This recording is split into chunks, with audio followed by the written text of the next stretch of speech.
C'est très important, je crois, de voir que lorsque nous pensons, finalement, nous ne pensons jamais seuls. Bonjour à vous, c'est Pascal Claude. Tout de suite, de la schizophrénie numérique et des courts-circuits, c'est avec nos deux invités, Anne Alombert et Étienne Klein. Bonne écoute. Dans quel monde on vit ?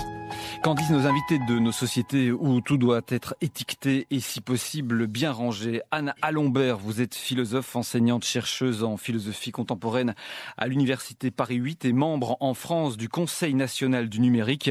Vous signez un essai qui a pour titre Schizophrénie numérique et vous nous direz notamment comment, à l'heure du numérique, nous devons nous y prendre pour éviter une industrialisation des esprits. Étienne Klein, vous êtes physicien et philosophe des sciences, vous présentez une émission sur France Culture, vous êtes l'auteur de pas mal de livres. Le dernier a pour titre Court-circuit et il fait justement l'éloge du mélange et du décloisonnement entre les différentes disciplines. Est-ce que vous savez pourquoi, Étienne Klein, l'être humain aime découper le réel en petits morceaux ? Je pense que si on veut comprendre le réel, il faut commencer en effet par le décomposer en petits morceaux, essayer de les comprendre individuellement, mais on oublie souvent, quand on a fait ce travail qui est très efficace, qui donne des résultats, on oublie ce qu'on appelle la remontée synthétique, c'est-à-dire à la fin, il faut quand même pouvoir parler d'autre chose que du petit segment qu'on a étudié. Il ne s'agit pas de promouvoir l'interdisciplinarité à tout crin, c'est simplement une question pour moi de cohérence intellectuelle.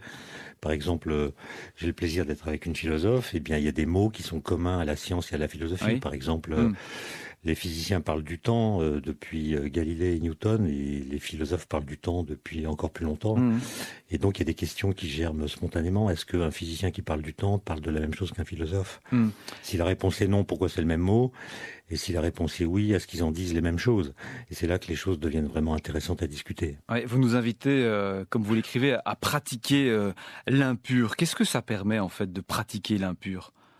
Ça permet justement de créer ce que Michel Serres appelait des courts-circuits. Et quand on court-circuite comme ça des discours, quand on s'interroge sur le sens des mots, qui peut être différent selon le point de vue d'où on parle, la réflexion se met en marche.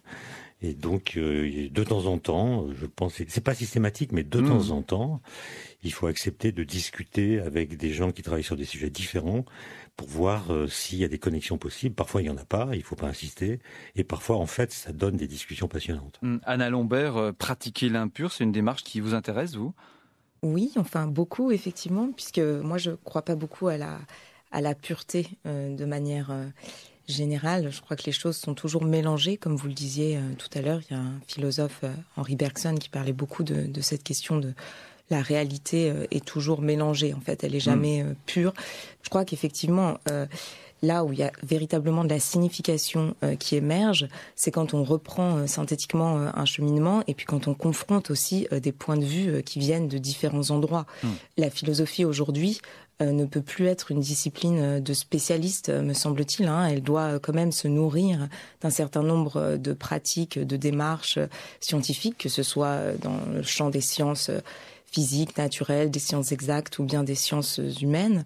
Et sans ça, elle reste une sorte de spéculation un petit peu vaine, j'ai envie de dire. Donc effectivement, je pense que c'est nécessaire, ce genre de démarche transdisciplinaire. Anne Alombert et Étienne Klein, vous êtes nos invités cette semaine et nous poursuivons avec vos temps forts de l'actualité. Qu'est-ce qui vous a marqué en particulier ces derniers jours ? Anne Alombert, d'abord, dites-nous. Je dirais que ce qui me marque depuis un certain temps, ce sont, disons, les différentes déclarations autour des modèles de langage et des innovations en termes d'intelligence artificielle. Donc dernièrement, le discours de Sam Altman devant le Congrès américain qui appelait les pouvoirs publics à prendre la mesure de la situation, alors que c'est lui-même qui, avec son entreprise, a lancé de manière très massive ce dispositif ChatGPT dans les sociétés. Donc ce genre de discours et de pratiques m'interroge beaucoup par rapport à l'avenir de ces innovations technologiques et aux enjeux qu'elles posent pour les sociétés. Étienne Klein ? Oui, moi je me suis pas concerté avec Anne Alombert, mais le choix que j'avais fait rejoint le sien, c'est-à-dire ce qui m'impressionne, c'est la grève des scénaristes à Hollywood qui dure. C'est une grève qui porte évidemment sur les salaires, mais pas seulement. C'est-à-dire que c'est une profession qui est en partie menacée par l'intelligence artificielle, puisque celle-ci est capable d'écrire des scénarios aussi bien que certains scénaristes, et ils sentent que leur profession est menacée. Et donc voilà, quand j'étais plus jeune, je pensais que c'était les métiers manuels qui étaient menacés par le numérique, par les robots, et on voit qu'il y a des professions, disons, intellectuelles, qui sont à la fois aidées et menacées par ces outils, et ça concerne évidemment beaucoup d'entre nous. Gilles Bartholin. Eh bien, c'était la semaine dernière en Équateur, c'est le rachat d'une partie de la dette du pays en échange d'un financement de mesures de préservation de la biodiversité des îles Galapagos qui sont menacées, entre autres, par la pêche industrielle. Alors c'est une bonne chose pour les baleines, les fleurs et les oiseaux, mais des investisseurs qui décident à la place d'un pays, ça s'appelle le colonialisme. C'était votre temps fort de l'actualité. Faut-il redouter l'intelligence artificielle? Et si la question était au moins un brin superficiel? C'est ce que nous allons voir avec vous, Anna Lambert. ChatGPT, Midjourney en matière d'intelligence artificielle, on n'arrête plus le progrès. L'intelligence artificielle conversationnelle, sujet à la fois fascinant et flippant. En Chine, une entreprise a troqué son PDG en chair et en os contre une intelligence artificielle. Bonjour à tous, je suis Tang Yu, patronne de l'entreprise NetDragon. Aujourd'hui, l'intelligence artificielle est capable de lire dans nos pensées. Jeffrey Hinton, le père de l'intelligence artificielle, claque la porte de Google pour alerter sur ces menaces. Nous devons devenir plus sages avant que ces outils ne deviennent dangereux. Ce qu'il faut, c'est qu'on soit capable d'apprendre à utiliser ces outils, comme on a appris avant à utiliser un stéthoscope. Il faudrait se méfier des expressions qui nous sont imposées pour décrire les technologies actuelles, qui reposent bien souvent sur les notions d'apprentissage automatique ou d'intelligence artificielle. C'est ce que vous écrivez, Anna Lambert, dans Schizophrénie numérique. C'est le titre de votre livre. Vous êtes philosophe, je le rappelle, et vous dites qu'il faut déconstruire cette novlangue computationnelle. Alors pourquoi se méfier d'une expression comme intelligence artificielle? Quel effet produit-elle en fait, Anna Lambert? Alors, il y a plusieurs raisons, je pense, d'être un petit peu méfiant ou du moins inquiet ou d'interroger ces termes, effectivement. La première, pour reboucler peut-être rapidement avec ce dont Étienne Klein parlait à l'instant, c'est que il ne s'agit pas en fait d'attribuer des propriétés anthropomorphiques aux machines. Il s'agit en fait d'un processus d'automatisation. Les machines ne sont pas des êtres humains. Non, voilà, effectivement. Et ce qui se joue ici, c'est un processus d'automatisation, donc de différentes fonctions. À l'époque de la première et de la deuxième révolution industrielle, ce sont les fonctions motrices et un certain nombre de gestes qui ont été, on va dire, extériorisés, grammatisés dans les machines-outils, par exemple. Et aujourd'hui, ce sont des fonctions cognitives qui sont extériorisées, déléguées, grammatisées dans des dispositifs algorithmiques. Et donc, il n'y a rien dans ces dispositifs d'intelligent, de pensant ou de conscient. Donc le problème, c'est que quand on attribue de telles capacités, de telles facultés à des dispositifs électroniques, algorithmiques, qui sont des dispositifs de calcul automatisés, en fait, eh bien, ce qu'on s'empêche de penser par là même, ce sont les effets de ces dispositifs sur nos facultés, sur nos capacités. Vous voyez ce que je veux dire? En fait, on s'interroge sur les capacités et les facultés des machines. Exactement, mais du coup, ce qu'on ne se demande pas, si vous voulez, ce que ce discours sert à cacher, c'est finalement que font ces dispositifs à nos capacités de penser, à nos capacités de nous souvenir, donc à nos mémoires, à nos capacités de percevoir le réel, à nos capacités de perception, de conscience, et à nos capacités aussi d'envisager l'avenir, à nos capacités de désirer, à nos capacités d'imaginer. Voilà. Et je pense que ce sont ça les véritables questions en fait, et pas du tout les questions de savoir si les machines sont intelligentes, conscientes, pensantes, puisque cela n'a aucun sens, si vous voulez. C'est comme demander par exemple si une chaise est assise. C'est absurde en fait. Faut-il, oui ou non, craindre que l'intelligence artificielle dépasse les performances humaines? Ça, c'est une question intéressante ou que vous écartez également, Anna Lambert? C'est une question intéressante, mais qu'il faudrait poser différemment, je pense. Au sens où, si vous voulez, moi, je ne crois pas du tout qu'on puisse comparer les performances de l'intelligence artificielle. D'ailleurs, je préfère parler d'automate computationnel plutôt que d'intelligence artificielle. Je ne crois pas du tout qu'on puisse comparer les performances des automates computationnels aux dites performances des individus humain parce que, si vous voulez, ces automates, en fait, ils calculent sur des quantités massives de données. Mais les individus humains, eux, ne calculent pas. Enfin, je veux dire, bien sûr, ils peuvent calculer, en particulier quand ils pratiquent les mathématiques ou d'autres disciplines scientifiques, mais fondamentalement, ils interprètent. C'est-à-dire que quand vous parlez, quand vous comprenez, quand vous traduisez, vous faites de l'interprétation, c'est-à-dire qu'en fonction des expériences que vous avez, de la mémoire que vous avez, de vos souvenirs, vous allez comprendre une phrase, une situation différemment de quelqu'un d'autre. On interprète et donc on invente. Voilà, vous inventez et votre comportement, à la fois votre comportement linguistique, votre comportement gestuel, est éminemment singulier parce qu'il dépend de votre histoire personnelle, en fait, de ce que vous avez vécu et de ce que vous avez vécu en relation, évidemment, avec d'autres, dans telle ou telle situation historique, technologique, politique, etc. Et c'est pour ça que chacun est différent et singulier. Mais ces dispositifs algorithmiques, eux, n'ont pas du tout cette singularité, si vous voulez. Ils n'interprètent pas. Ils calculent des moyennes sur des quantités massives de données. Et ils produisent ainsi des résultats. Alors maintenant, bien sûr, ils sont extrêmement efficients, ils sont extrêmement performants. Il ne s'agit pas du tout de le nier. Mais ce n'est pas du tout la même chose qui se passe dans les deux cas. Étienne Klein, à un moment dans Court-Circuit, vous écrivez « Le génie humain, jusqu'ici, n'a pas d'égal pour percer le mur des apparences et ouvrir le champ des possibles ». Jusqu'ici, donc, Étienne Klein. Oui, parce que la question du futur est posée, en effet, mais moi, je ne peux qu'appuyer ce que vient de dire Anna Lombert, c'est-à-dire qu'en fait, le mot intelligence qu'on utilise dans l'expression intelligence artificielle, c'est le mot anglais. L'intelligence, c'est la gestion de données, c'est le traitement de l'information. Ça n'a rien à voir avec l'intelligence au sens français du terme, qui contient la capacité à créer des concepts, qui contient l'esprit critique, et qui contient aussi la possibilité de montrer ce par quoi on est intelligent. Quand une machine donne un avis, elle est incapable de dire comment elle est arrivée à cet avis, et donc elle n'est pas intelligente du tout. Et ChatGPT, pour reprendre l'exemple que vous citiez, ne comprend rien à ce qu'il raconte. C'est nous qui donnons du sens à ce que nous lisons. Et la question que vous posez, c'est celle...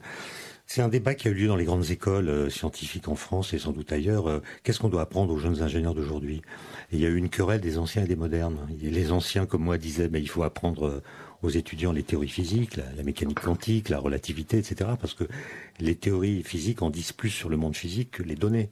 Puis d'autres disaient mais non, avec des algorithmes et beaucoup de données, on pourra faire parler le réel mieux que les théories physiques.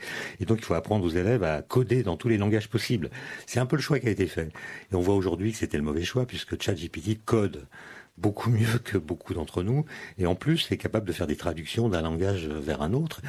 Et donc, mon point, c'est que jusqu'à preuve du contraire, si on donne à un algorithme toutes les données que nous avons aujourd'hui, par exemple celles recueillies par les satellites, par les collisionneurs de particules, etc., sans leur donner les équations d'Einstein, de la gravitation, ce qu'on appelle les équations de la relativité générale, eh bien les algorithmes ne retrouveront pas les équations d'Einstein. Autrement dit, la physique contemporaine, celle qui commence avec Galilée, elle est née sans données. Elle est née grâce à des gens qui, dans leur tête, faisaient ce qu'on appelle des expériences de pensée, qui leur ont permis de faire en sorte que le monde décoïncide avec ce qu'ils nous montrent. Et c'est par ça qu'ils sont parvenus à forger des concepts qui ont ensuite permis de mieux interroger le monde empirique. Et ça, les machines ne le font pas. Et donc, pour moi, jusqu'ici, l'intelligence de Galilée qui a compris que tous les corps tombent à la même vitesse dans le vide, ce qui n'est pas ce qu'on voit puisqu'on ne fait pas le vide autour de nous, l'intelligence de Galilée surpasse les machines d'aujourd'hui. Anna Lombert, la question des enjeux psychiques liés au numérique, elle est fondamentale pour vous. Le numérique, tel qu'il est aujourd'hui, tel qu'il est pensé, fabriqué, il nous fait perdre la tête en quelque sorte ? Alors oui, en effet, en quelque sorte, les technologies numériques, tout d'abord, évoluent à une vitesse quand même extrêmement rapide et donc laissent finalement assez peu de temps aux citoyens pour penser et comprendre leurs enjeux, puisque c'est le principe, si vous voulez, de la disruption numérique, de l'innovation permanente. Il y a toujours de nouvelles technologies qui apparaissent, si bien que finalement, elles se diffusent avant même qu'on ait pu comprendre leurs enjeux pour les psychismes et pour la vie sociale, collective, politique. Donc ça, je pense que c'est quelque chose qui est un petit peu dangereux. Et puis, par ailleurs, effectivement, ces technologies, elles sont en fait, pour la plupart, ce que j'appelle des technologies de l'esprit, c'est-à-dire des supports de mémoire, des supports de savoir, mais qui agissent en retour sur nos esprits. C'est ça qui est très important, sur nos capacités de mémoire, nos capacités de perception, nos capacités d'imagination. Si bien que si ces technologies sont conçues en vue de capter nos attentions, par exemple, en vue de stimuler des réactions réflexes, en vue de nous garder connectés le plus longtemps possible, en vue de nous faire consommer tel ou tel produit. Voilà, eh bien, il y a un certain nombre de problèmes qui vont se poser, si vous voulez, parce que tous ces temps, justement, d'imagination, de réflexion, de projection, qui sont nécessaires et de rêve, comme vous l'écrivez à un moment dans votre livre. Exactement, tous ces temps qu'on pourrait considérer un petit peu comme des temps vides, mais qui en réalité sont les temps où la pensée se renouvelle et où la pensée produit du nouveau, si vous voulez, eh bien, ces temps-là sont éliminés. Et ça, c'est un gros problème. Voilà. Page 39, vous écrivez « Le premier à avoir souligné l'ambiguïté entre enrichissement des esprits et accumulation des profits n'est pas un repenti de la Silicon Valley, il s'agit de Platon. Platon qui, au 5e siècle avant notre ère, s'interroge sur une innovation technique hautement disruptive pour la société antique, à savoir l'écriture alphabétique. Platon redoutait une manipulation des esprits à travers l'écriture, c'est ça, Anna Lombert ? Oui, enfin, en tout cas, c'est la manière dont j'essaye de lire Platon avec Jacques Derrida et Bernard Stiegler, qui sont deux philosophes contemporains qui ont eux-mêmes relu ce texte, et c'est à travers leur lecture que j'essaye moi-même de le comprendre. Et effectivement, ce que décrit Platon, lorsqu'il parle de l'écriture, enfin, il se réfère au mythe égyptien de l'invention de l'écriture, en disant finalement l'écriture c'est un support de mémoire qui va nous permettre de stocker toutes sortes de connaissances et de savoirs divers et variés, et bien plus nombreux que ceux dont nous pouvons nous souvenir mentalement, j'ai envie de dire. Mais en même temps, si nous déposons nos savoirs et nos connaissances dans un tel support matériel, technique, eh bien, nous n'avons plus besoin d'exercer nos facultés de mémoire, nos facultés réflexives, nos facultés de compréhension. Ouais. Il nous suffit finalement de stocker les connaissances et puis de les répéter machinalement, mécaniquement. Donc la crainte, c'est une forme de paresse intellectuelle qui pourrait nous gagner. Alors oui, on peut le penser comme ça. C'est aussi surtout la crainte que le savoir ne soit plus renouvelé. Parce que se passe-t-il en fait ? Quand vous stockez, si vous voulez, un savoir, une connaissance, il est stocké sous une certaine forme. Par exemple, la théorie de Galilée, dans tel ou tel manuscrit, etc. Mais le problème, c'est que si vous ne faites pas l'effort de la réinterpréter, de comprendre d'où elle vient cette théorie et de voir aussi peut-être ses failles, eh bien, vous ne pourrez jamais avoir une nouvelle théorie qui va apparaître. Vous voyez ?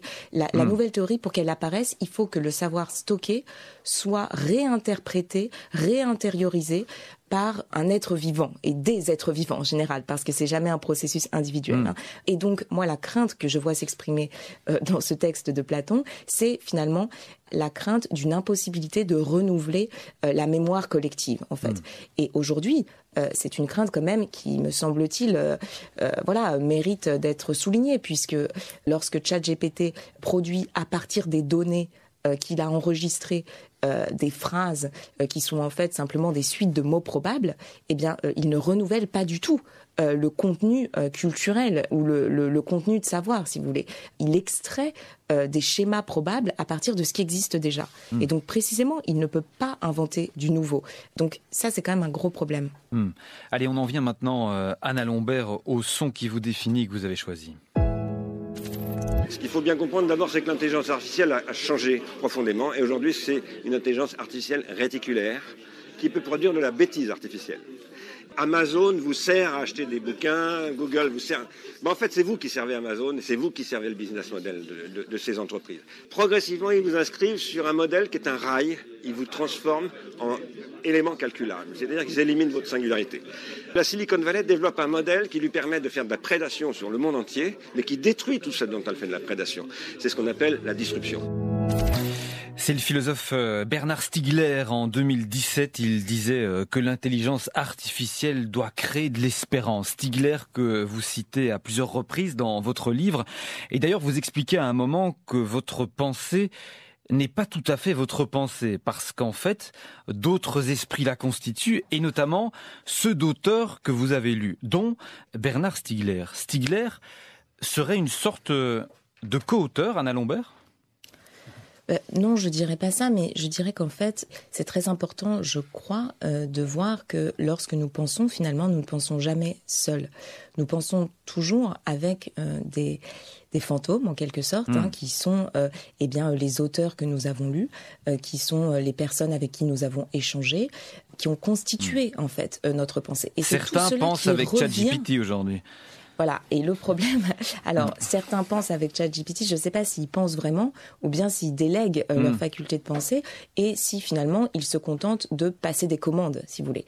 Penser, c'est pas du tout passer une commande, c'est être habité par des spectres et avoir besoin d'extérioriser et de partager des questionnements, des désirs, des attentes, des inquiétudes aussi. Penser, c'est être habité par des spectres. Oui, je crois, en partie. Enfin, si vous voulez, ça peut sembler un petit peu étrange comme déclaration, mais si vous voulez, si nous pouvons penser, si vous voulez, c'est pas seulement parce que nous sommes des êtres conscients, intelligents, cognitifs, etc. C'est aussi parce que nous avons un inconscient. Nous rêvons, nous désirons, et c'est ça aussi qui forme nos capacités de penser. Et c'est ce qui est éliminé à travers un certain nombre de dispositifs de calcul automatisés. Donc, je crois que c'est important de le souligner. À Bernard Stiegler, vous lui empruntez notamment sa notion d'industrialisation des esprits. L'industrialisation des esprits, c'est ce qui nous guette, Anna Lombert ? Alors, oui, dans une certaine mesure. En fait, ce que j'entends par là, encore une fois, c'est mon interprétation de ce terme. Mais moi, ce qui me semble important dans cette expression, si vous voulez, c'est de bien voir que l'esprit, en fait, c'est pas quelque chose qui se situe uniquement dans notre cerveau ou dans notre tête, entre guillemets. L'esprit, en fait, il est toujours extériorisé dans des supports techniques qui sont des supports de symboles, des supports de savoir, des supports de mémoire, des supports d'images, des supports de lettres, etc., etc. Et donc, quand ces supports deviennent industriels, ce qui est le cas aujourd'hui, puisque le numérique, c'est une industrie, eh bien, il y a un risque, si vous voulez, que l'esprit lui-même soit industrialisé au sens où il devienne une sorte de ressource qui va être exploitée par des entreprises qui vont en tirer du profit. Et aujourd'hui, l'économie de l'attention, qui repose elle-même sur l'économie des données, est fondée sur ce principe-là, si vous voulez. Il s'agit de capter les attentions des utilisateurs, de les revendre à telle ou telle entreprise qui vont les cibler avec des messages publicitaires, etc., etc. Donc c'est bien nos attentions, nos consciences, nos esprits qui sont la ressource économique. Et donc nous allons vers une incapacité de penser ? Nous n'y allons pas nécessairement, mais néanmoins, il y a un risque, si vous voulez, il y a un danger, puisque quand vous exploitez une ressource sans vous soucier de son renouvellement, eh bien, vous finissez par la détruire. C'est comme les ressources naturelles. Vous voyez ce que je veux dire ? Donc il y a un risque en ce sens-là, c'est pour ça que je parle d'écologie de l'esprit, si vous voulez. C'est l'idée qu'il faut prendre soin des milieux symboliques qui nous entourent, des environnements mentaux, tout simplement. Ouais, c'est ça. Vous dites qu'il faut considérer les technologies numériques comme un milieu et non comme des moyens, comme on le fait régulièrement. Exactement. C'est vrai que souvent on se dit, voilà, on a une nouvelle innovation qui apparaît, va-t-on bien l'utiliser ou mal l'utiliser ? Et si vous voulez, le problème n'est malheureusement, c'est pas seulement celui-là. Bien sûr, c'est un problème, mais le problème c'est que souvent ce sont ces plateformes, ces entreprises qui nous utilisent aussi. Quand vous faites une requête sur une interface comme celle de ChatGPT, en fait, vous nourrissez l'algorithme et vous lui permettez de s'entraîner. Donc vous êtes en train de fournir une sorte de travail gratuit, entre guillemets, si on peut appeler ça du travail, pour OpenAI, qui est l'entreprise détenant ce dispositif. Donc on voit bien qu'avec le numérique, cette notion d'un utilisateur d'un côté et un outil de l'autre, en fait, elle ne tient pas, puisque l'outil utilise l'utilisateur, si vous voulez. Donc, il faut changer notre conception de la technique si on veut appréhender les enjeux du numérique aujourd'hui. Et je pense effectivement qu'il faut comprendre que aujourd'hui, ce sont nos environnements qui sont numérisés, et que ces environnements, ces milieux, eh bien, ils affectent en profondeur nos capacités dites mentales, intérieures, cognitives, psychiques. Voilà. Et c'est cette interaction, en fait, qu'il faut penser. À la fin de votre livre, vous parlez, et je vous cite, d'une nécessaire réorientation de l'industrie numérique dans le sens des intérêts collectifs. Je me suis demandé, qu'est-ce qui vous permet d'espérer que cette réorientation voit le jour, Anna Lombert ? Plusieurs choses. D'abord, le fait que l'orientation actuelle, si je puis dire, me semble autodestructrice d'une certaine manière. Donc, à partir de ce moment-là, on peut raisonnablement vous dites d'ailleurs que les géants du web auraient eux-mêmes intérêt à faire du numérique un milieu soutenable. Oui. C'est évident, puisqu'en fait, ils épuisent les ressources sur lesquelles ils s'appuient. Donc, c'est irrationnel, si vous voulez. Donc, effectivement, ils auraient eux-mêmes... Alors, pas à court terme, voilà, c'est la grande différence, effectivement, vous avez raison, entre le court terme et le long terme. Et c'est vrai que... moi, je fais un petit peu le pari que, finalement, ces enjeux pourraient être appréhendés de manière collective et que une forme de volonté politique de réorienter ces industries pourrait émerger en les évaluant du point de vue justement de leur soutenabilité écologique, de leur solvabilité économique et puis de leur désirabilité pour les populations, quoi. Parce qu'en général, on ne demande pas vraiment leur avis effectivement aux citoyens avant de leur imposer toutes sortes de dispositifs qui bien sûr leur rendent des services mais qui en même temps ont des effets négatifs. Donc je pense que la véritable question, si vous voulez, en fait, c'est bien de voir que ces technologies devraient tout de même être évaluées en amont. Il y a quand même un gros problème dans le fait de diffuser massivement et planétairement des dispositifs qui peuvent se révéler extrêmement nocifs et dont 3 mois plus tard, en fait, leurs inventeurs vont nous apprendre que finalement, il faut surtout pas les utiliser, c'est très dangereux. D'ailleurs, ils ont interdit à leurs enfants de les utiliser. Enfin, je veux dire, dans ce cas-là, est-ce qu'on ne pourrait pas quand même s'interroger en amont sur la nocivité potentielle de ces dispositifs ? Et voilà. C'est l'appel que vous lancez. Schizophrénie numérique, c'est le titre de cet essai revigorant que vous signez, Anne Allombert. Vous restez avec nous.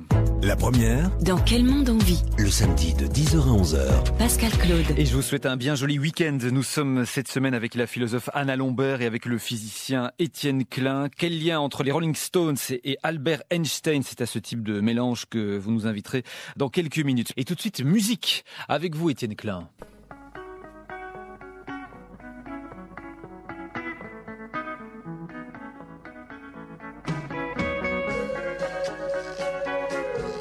Qu'est-ce qu'on écoute ? C'est à moi que vous posez la question. Oui. C'est une chanson des Rolling Stones qui s'intitule « Gimme Shelter », donne-moi un abri, donnez-moi un abri. Que ressentez-vous ?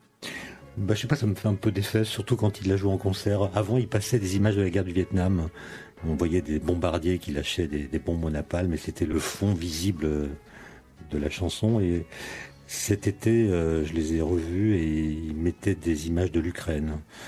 Sous les bombes russes, et à chaque fois ça fait comprendre ce que veut dire être sous un bombardement. Et ce son, c'est le son qui vous définit. Pourquoi ?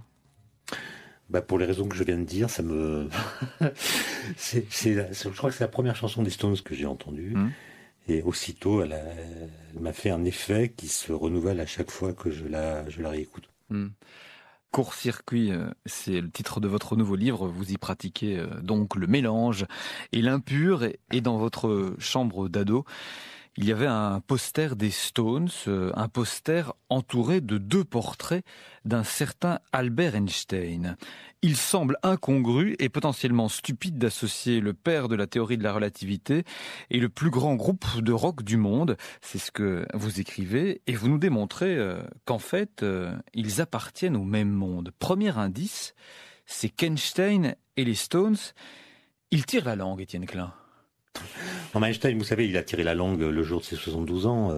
Il était traqué par les photographes alors qu'il venait de fêter son anniversaire dans un restaurant à Princeton, et l'un des photographes l'a flashé au moment où il tirait la langue parce qu'il ne supportait pas les injonctions, en l'occurrence celle des journalistes qui réclamaient qu'il fasse un sourire. Et il a utilisé ensuite cette photo comme carte de vœux jusqu'à sa mort en 1955. Et comme vous savez, le logo des Stones, c'est une langue plus arrondie que celle d'Einstein. Mais la question est de savoir si John Pash, le designer qui a conçu ce logo, s'est laissé inspirer par l'image d'Einstein. C'est une question ouverte.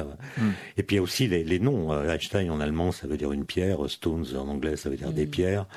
Et ce qui m'a intéressé surtout, c'est, je l'ai découvert dans mon enquête, c'est qu'Einstein, quand il a quitté l'Europe pour de bon en octobre 1933, après avoir passé plusieurs mois en Belgique, comme vous le savez, à Coq-sur-Mer, un petit village au bord de la mer du Nord, il a décidé de faire une escale à Londres et il a donné sa dernière conférence en Europe. Il l'a prononcée en anglais au Royal Albert Hall, donc une grande salle de Londres. Et j'ai appris que les Stones ont donné un de leurs premiers concerts londoniens dans cette même salle 30 ans plus tard, en 1963, ils avaient 19 ans à l'époque. Et j'ai trouvé cette rencontre dans l'espace-temps à des moments différents entre ce groupe et ce grand esprit plutôt éclairante. Ensuite, il y a des choses à dire sur la non-séparabilité quantique. Enfin, je ne vais pas rentrer dans les détails, mais les Stones, c'est un groupe qui représente une totalité qui est davantage que la somme de ses parties. À chaque fois que l'un des musiciens du groupe a tenté une carrière solo, que ce soit Keith Richards ou Mick Jagger, ça a été une sorte de fiasco. Ils n'existent qu'ensemble. C'est ça. Ouais. Et quand on voit l'un d'entre eux, on pense aux autres. Donc c'est vraiment une illustration de ce qu'en physique on appelle l'intrication quantique, à laquelle Einstein ne croyait pas. C'est ça qui est intéressant. Écoutons à présent cette voix. Et là, je voudrais vraiment que tous mes auditeurs m'écoutent vraiment là, maintenant. Un accent inimitable et une voix chantante, celle du philosophe Michel Serres. Et c'est lui qui vous a donné en fait l'idée du titre de votre livre. Le disparate a des vertus que la raison ne connaît pas. L'invention naît parfois du mélange des genres, des courts-circuits. C'est donc ce qu'écrivait Michel Serres que vous citez en ouverture de votre essai. Est-ce que comme Michel Serres, vous pensez avec vos pieds, Étienne Klein ? Quand je fais de l'alpinisme, oui, je pense avec mes pieds. Oui. Et avec mes mains, il y a une sorte de lien qui se crée entre les pieds et les mains quand on grimpe une paroi. Et Michel Serres a découvert l'alpinisme sur le tard. Il l'a regretté, d'ailleurs, il aurait aimé commencer plus tôt. Mais il avait une façon de parler de l'alpinisme qui était absolument éblouissante. Il disait que les guides de haute montagne lui avaient appris à marcher et à se tenir droit. Et il disait « Qu'avez-vous fait, ma mère ?» Il attendait que sa mère lui fasse cet enseignement. En fait, il a appris à marcher, à se tenir droit à plus de 40 ans. Et il avait un grand respect pour les guides de haute montagne qui pensent avec leur corps et donc qui pensent peut-être plus que quand on pense simplement avec son esprit. Vous pensez avec votre corps, vous aussi, Anna Lambert ? Oui, bien sûr. Enfin, de toute façon, moi, c'est vrai que cette dualité entre le corps et l'esprit, je pense qu'il faut la dépasser, mais je suis tout à fait d'accord, évidemment. On pense autant avec ses pieds, ses mains, sa bouche, ses yeux, etc., que avec une supposée âme immatérielle dont on ne sait pas très bien ce qu'elle est. En vérité, nous sommes des organismes vivants, augmentés de toutes sortes de supports techniques, et c'est pour cette raison que nous pensons. Vous évoquez, et c'est très touchant, Étienne Klein, la mort de votre frère aîné, Pascal. Vous lui rendez hommage dans votre texte en démontrant que faire et penser, ce sont deux activités liées. Oui, qu'on a tendance à séparer. Mon frère aîné avait 1 an de plus que moi. Et il était en quelque sorte mon antiparticule, au sens où il n'aimait pas l'abstraction, il n'aimait pas les équations. Et donc il a été assez rapidement en échec scolaire. Alors qu'il avait une intelligence du corps et des mains notamment. Il pouvait réparer n'importe quel objet technique. Vous parlez de sa pensée manuelle. Oui, il avait une pensée manuelle. Il apprenait par corps et non pas par cœur. Et c'est une intelligence très particulière qui a été mal reconnue à l'époque par, disons, le système éducatif, et il en a énormément souffert. Et ça m'a donné l'idée du livre, c'est-à-dire pourquoi est-ce qu'on a tendance à séparer la pensée et l'action, alors qu'elles peuvent être conjointes, et que l'intelligence, qui a tendance à être mesurée par le diplôme, en fait, peut se montrer d'autres façons. Il y a un spectre de l'intelligence, il y a différents types d'intelligence, mais notre esprit... Je ne sais pas si Anne est d'accord pour que j'emploie ce terme, mais notre esprit, dès lors qu'il a pris acte d'une différence entre deux choses, d'un écart entre A et B, se pose immédiatement la question, est-ce que A est mieux que B ou est-ce que A est moins bien que B? Autrement dit, dès qu'on pense à un écart, on pense une hiérarchie. Et non, il y a des différentes intelligences qu'on n'a pas à classer, elles sont comme ça, et on peut les faire jouer ensemble d'une façon qui peut être très harmonieuse. Et je regrette que souvent, dans le système éducatif, on essaie de déterminer quel type de cerveau a l'élève. Est-ce qu'il est plutôt scientifique? Est-ce qu'il est plutôt manuel ou intellectuel? Enfin, je pense que les cerveaux ne sont pas si différents que cela, que les différentes intelligences ne puissent y cohabiter paisiblement. Vous souffrez apparemment, Étienne Klein, de bigorexie. C'est grave? Oui, il paraît que c'est grave. C'est une nouvelle maladie mentale qui a été inscrite dans le DSM. On apprend récemment. plein de mots ce matin. Oui. Big, c'est l'anglais grand, et orexie, c'est l'appétit. Alors, c'est pas un grand appétit de nourriture, c'est plutôt un grand appétit de mouvement, c'est-à-dire, c'est un terme qui désigne le fait de s'adonner de façon excessive à l'activité physique, Alors moi, j'accepte tout à fait ce diagnostic. Je suis donc un malade mental et je remets pas ça en cause. Mais je m'interroge. C'est parce que vous avez besoin d'efforts pour penser ? D'efforts physiques ? Moi, ce que je remarque, c'est que les efforts physiques prolongés changent l'état d'esprit. C'est-à-dire qu'il y a des formes de pensée qui se révèlent alors qu'on ne peut pas avoir sans avoir pratiqué un effort de ce type-là. C'est-à-dire, moi, je suis incapable de pratiquer ce qu'on appelle la méditation, par exemple, mais je remarque qu'après avoir fait l'ascension d'une montagne, quand on redescend, que le chemin devient plus facile, on a une espèce d'ouverture d'esprit qui ressemble à une forme de méditation, si j'ai bien compris les traités que j'ai lus à ce sujet. Et pour moi, elle est très précieuse. C'est-à-dire que c'est un ressourcement, comme disait Anne tout à l'heure. C'est-à-dire qu'on renouvelle sa façon de penser. Évidemment, on a passé plusieurs heures, voire plusieurs jours, en n'étant absolument pas connecté à quelque objet technique que ce soit. Et ça produit un reset. Ça produit un éclaircissement dans la pensée qui est, pour moi, très, très important. Et le terme dont je regrette qu'il n'apparaisse pas dans le DSM, c'est la smolorexie. C'est-à-dire l'appétit excessif pour le canapé, pour la plage, pour la bière, pour toutes les activités passives. Par exemple, regarder des séries. Moi, j'ai des étudiants dans mon labo qui passent des heures et des heures à regarder des séries. Je ne sais pas si on a vraiment le temps dans une vie de regarder autant de séries qui sont des vies par procuration. Enfin, je pense que la vie, elle réclame qu'on s'engage dans le réel avec son corps, son esprit, de façon beaucoup plus active que ce que permettent justement les objets techniques dont on parlait tout à l'heure. Par exemple, quand on se pose une question, on s'interroge sur un problème.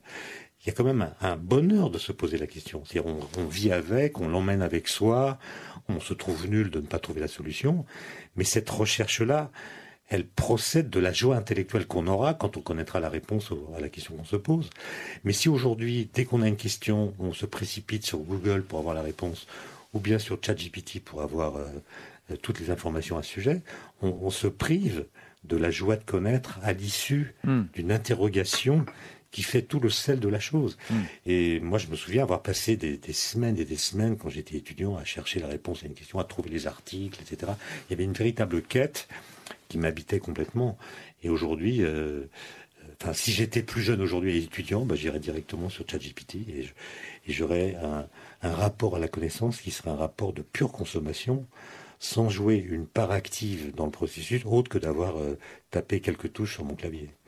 C'est grave, cette connaissance, cette consommation de la connaissance ? Je ne sais pas si c'est grave, en tout cas c'est une mutation anthropologique, ça change le rapport que nous avons avec la connaissance, avec la vérité. Ça change aussi, à mon avis, le statut qu'on accorde à la science.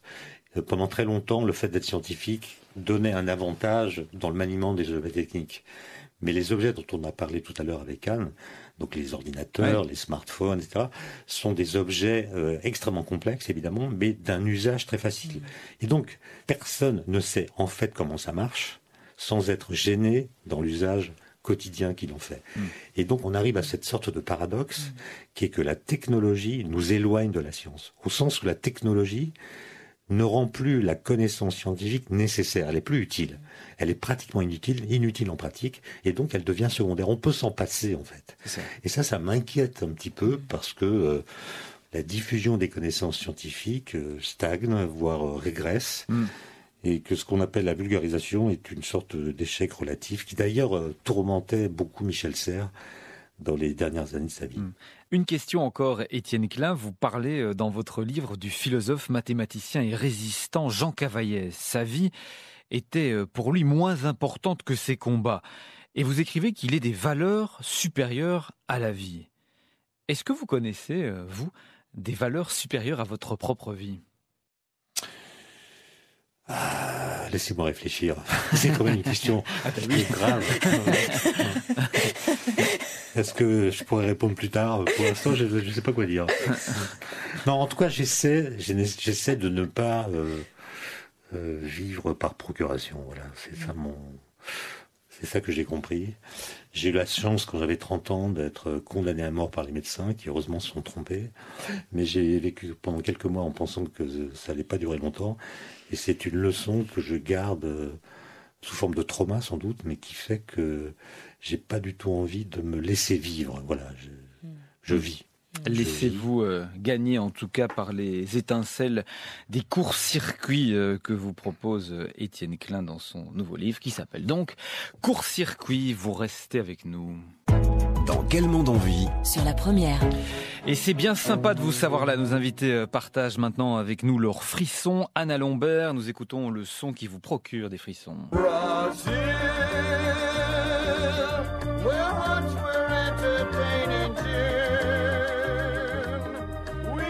C'est un extrait de la bande originale du film Brasil, film de Terry Gilliam. Vous savez pourquoi ça vous fait frissonner, Anna Lombert ? Oui, mais je pense qu'en fait, je l'associe beaucoup, cette musique, effectivement, au film, parce que je l'ai découverte dans ce film, et puis qu'en fait, elle parcourt tout le film avec diverses variations. Et ce film, pour les personnes qui ne le connaissent pas, c'est un film un petit peu dystopique, même très dystopique. Ouais. Et dans lequel le personnage principal, en fait, s'échappe d'une certaine manière du monde dans lequel il vit et dans lequel il n'arrive plus du tout à vivre, tout simplement, ou dans lequel il n'arrive plus du tout à exister. Et il cherche un peu d'infini, justement. Et tous les moments où il rêve, où il trouve de l'infini dans ce monde fini et désespérant, ils sont accompagnés, en fait, par cette musique. Donc, voilà. Et nous poursuivons avec votre son frisson, Étienne Klein.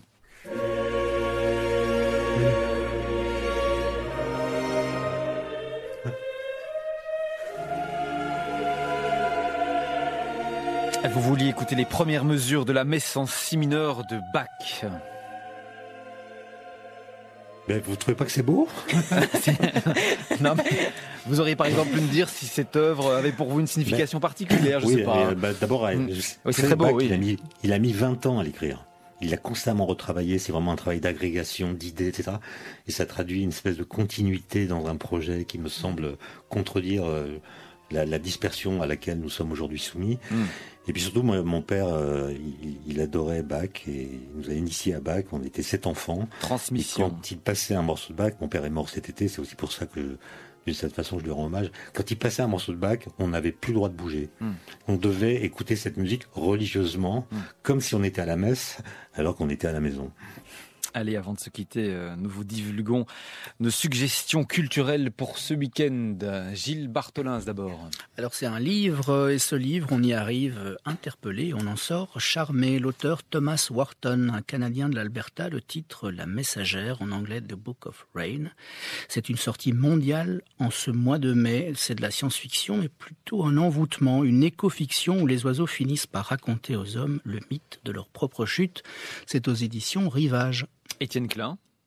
Alors moi, c'est un festival qui se déroule au bord de la Loire en France, la Charité-sur-Loire. Ça s'appelle le Festival du mot, où les gens font des conférences autour d'un mot. Ouais. J'ai eu la chance d'y intervenir hier sur le thème de l'origine de l'univers. Et l'obligation que j'avais était de distiller des anagrammes. Ce que vous adorez dans faire. Mon propos. Voilà, donc j'ai pu dire que l'origine de l'univers a pour anagramme un vide noir et grésille. Joli. Et puis l'origine du monde, ça donne la religion du démon, c'est marrant. Anna Lombert. Moi, j'avais envie de conseiller un livre de Paul Valéry qui s'appelle Regard sur le monde actuel et autres essais, qui est un livre qui regroupe plusieurs textes de Paul Valéry qui datent des années 30. Entre 1930 et 1940, on va dire.